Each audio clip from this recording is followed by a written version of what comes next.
What's good? It's your boy Mike V. You're tuned into the Artist Block. I have a dope artist by the name of Queen.Kadynce, you feel me? So make sure y'all get the cadence right on that. But she's gonna write on the Wall of Fame, and you know what I'm saying? Just more artists that signing on to it. But you know, we got a dope artist here, so be my guest. Thank you.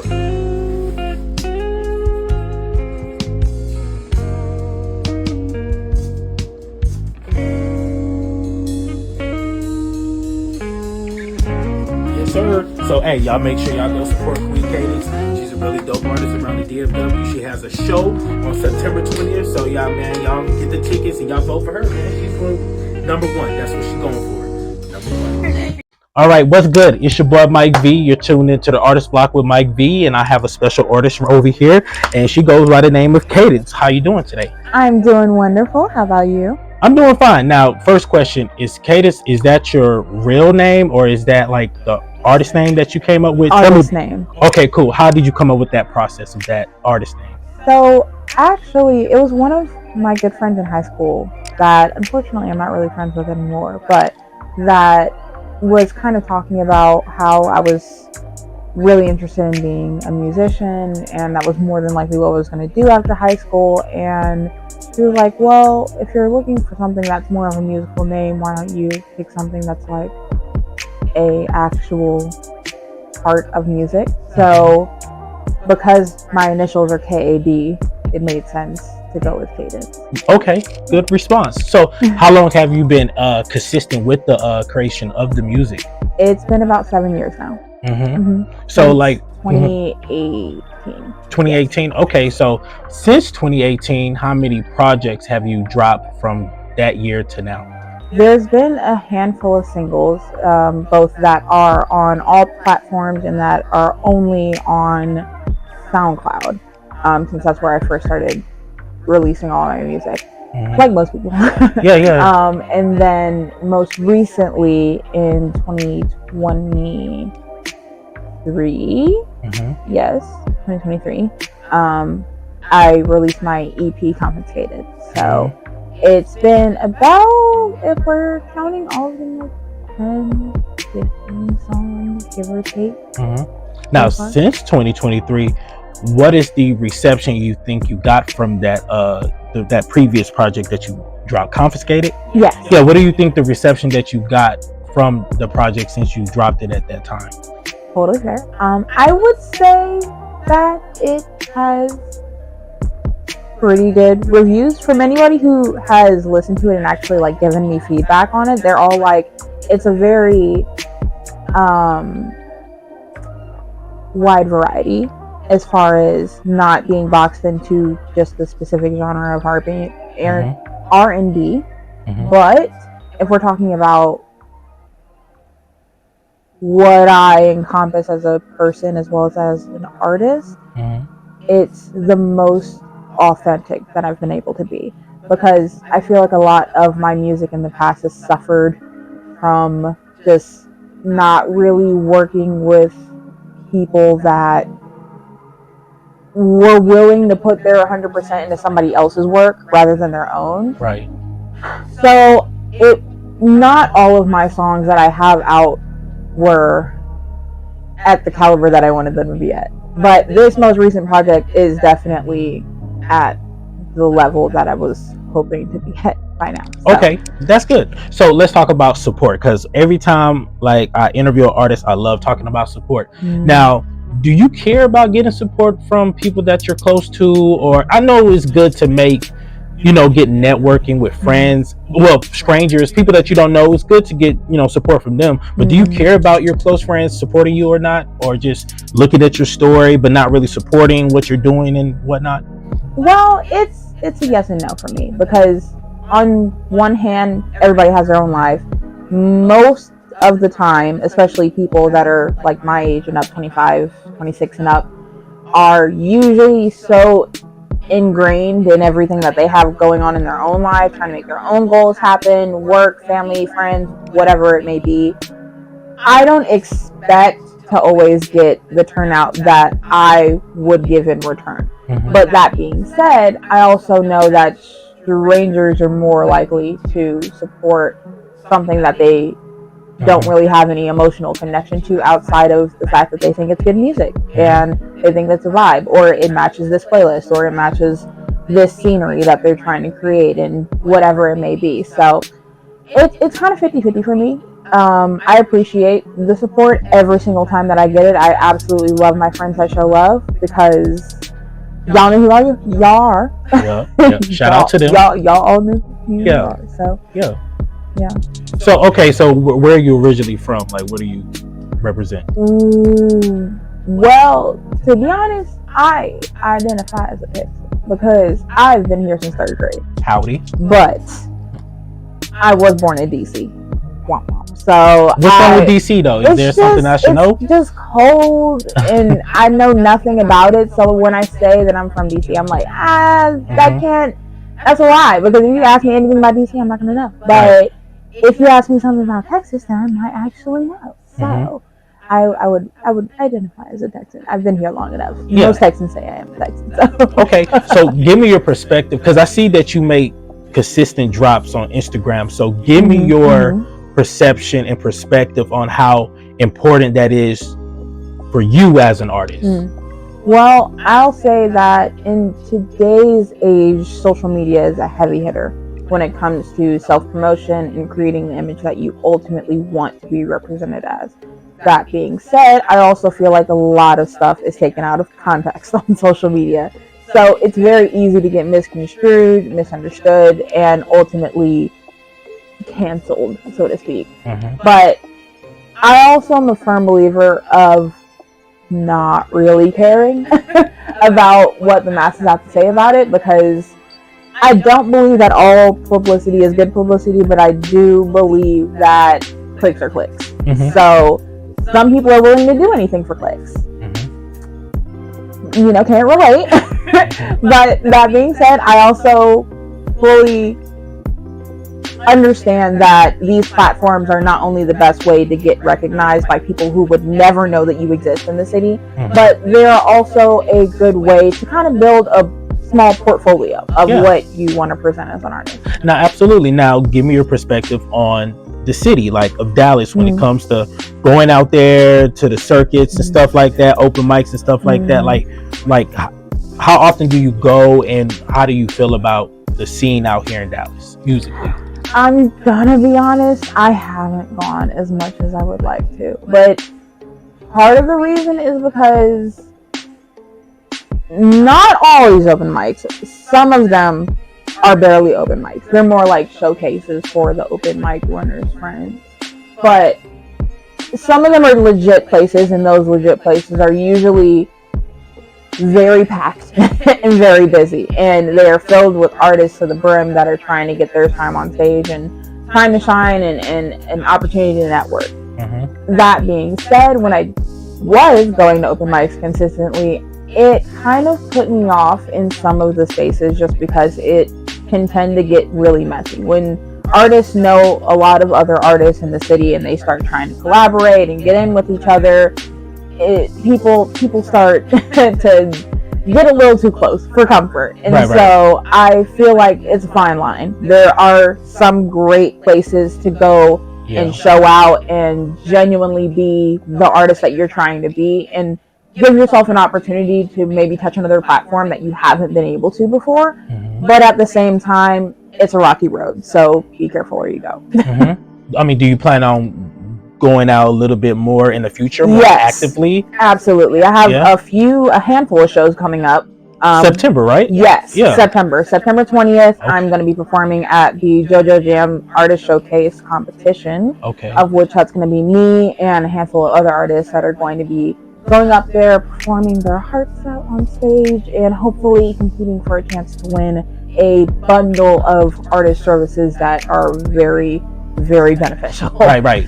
Can you go into detail of what these services can provide for the artist? Yes. So a few of the things that she is promoting, all of us possibly winning, is it being studio time, connections to production artists and editors, photo shoots, beats, and something else. But it was a list and catalogs of things. So please go to my page, my Instagram page at queen.kadynce and check the link in my bio. I already have it in there.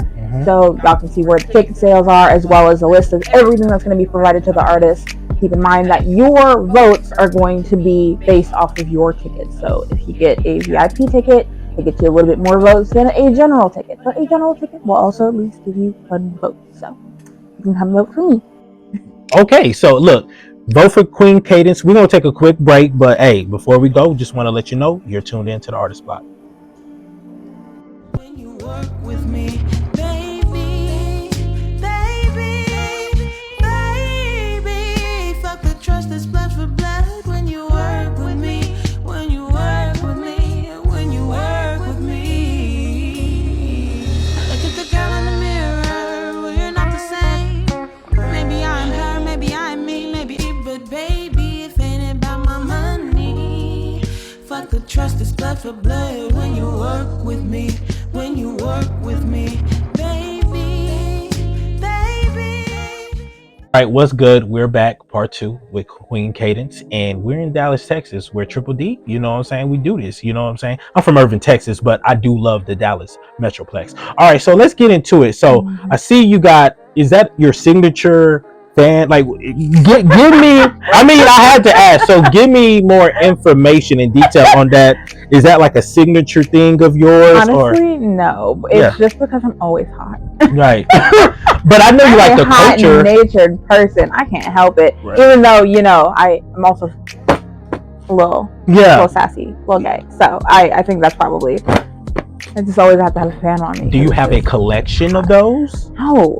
I had one. I did. I had a whole collection of fans at one point. But I've moved since then. So I don't know where they are anymore. I feel like they're somewhere in the back of my closet. But I really don't, honestly. Not anymore. So this one was just one that I recently got from a cruise that I went on. So it's been my trusty fan ever since, because girl's hot all the time. Every time I'm on stage, all my pictures of me sweating, and it's not even on purpose. Like it's not because I'm like particularly out of shape. It's just because I be hot. I'm just a hot-natured person. I'm hot at home. My AC stays on 70, 69. Really, like. Happens all the time, but no. I will say I do wear a lot of black, so I mean that's just my color. Right. Can't help it. Right, for sure. Black. I mean, black is powerful. You know what I'm saying? Period. No, but no. Okay, so tell me about like when you record music, like what kind of preparation you have to, you know, do to get ready to get into your zone to record music. Because it seems like once you do that, get in the zone, you got to cut everything off. But in your way, what is your preparation? So first, even though I hate it because the taste is not for me, but I drink some throat coat. I don't like to, but I am a bit of a stoner. So I gotta keep prepared. I gotta keep the voice lubricated. So usually some throat coat, and then I will listen to the beat and go through the lyrics in my head, not saying them yet, but just mentally go through all of the downbeats, where I'm going to breathe, where I'm going to speak, and what the general, no pun intended, cadence of the song is going to sound like. And then after that, I will speak with my producer and see what ideas he may have come up with as far as the baseline beat goes, and then if he has any input, and then after that, we'll just take a bunch of takes. Go bar for bar and take care of like a full first verse, second verse, back to back for, you know, 5-6 takes, and then go through, record the actual chorus, and then record any harmonies on top, and then put it all together and listen to the rough draft. Clean it up wherever it needs to be cleaned up, usually. It sounds like you got a good producer that's giving you the directions that you need to complete the track. Do you want to shout out the producer, and you want to give like a backstory of how like y'all linked up and stuff like that? Absolutely. It's my man Aaron Mays at Papertone Studio in Fort Worth. He is absolutely amazing. He's in his own band as well, a few bands actually, but his main band is IG Meji. and they do amazing music. They perform in the DFW area all the time.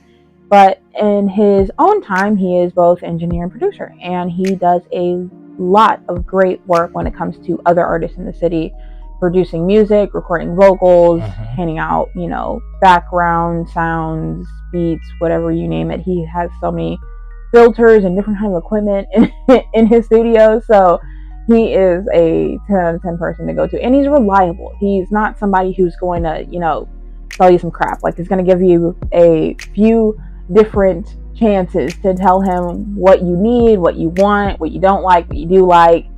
And so I've been working with him for the past, 4 years, 4 years, give or take. So I am planning to work with him in the future as well. But I'm also planning to do a few collaborations with some other artists in the city, because as much as I love working with Aaron, that man is a busy bee. So sometimes I can't corner him to get a time for me to just, get out all my ideas. So I want to be able to start working with some other artists in the city, not because I don't love them, but just because I feel like you guys are ready for some new music. I'm ready for some more creativity, and I'm wanting to really give a new face to what the current sound may paint an image of. yeah, absolutely. So what kind of artist do you consider yourself? Like, is it like the R&B side? Like, what would you consider you as an artist in the genre of music that you're promoting? So I feel like I'm what would be considered alternative R&B. Okay. Which is kind of somewhere between Summer Walker and Willow Smith. Okay. I think that I have room to be a little bit more versatile, because I have a lot of loves for a lot of things that I want to include in my creative path at some point or another. It may not be soon, it may be later, but it's gonna happen regardless. I'm determined. So I would say that I'm somewhere between there, because I am a singer who can rap. I am not a rapper. So I am not gonna paint the picture that I can sit up here and freestyle, because I can do well when it comes to singing better than I can to do rapping. That being said, I do love to rap, because I just really, as somebody who also loves poetry and slam poetry especially, it is just really refreshing to be able to, give that kind of beat to a song. Absolutely. So are you very serious about writing your music down? Yes, absolutely. How important is writing to you? I honestly think it's the foundation of everything that I love to do, truly. When it comes to anything creative, and I do mean anything. I love to paint, I love to draw, I love to act, I love to sing, I love to songwrite, I love to write poetry, I love to write stories, and just generally,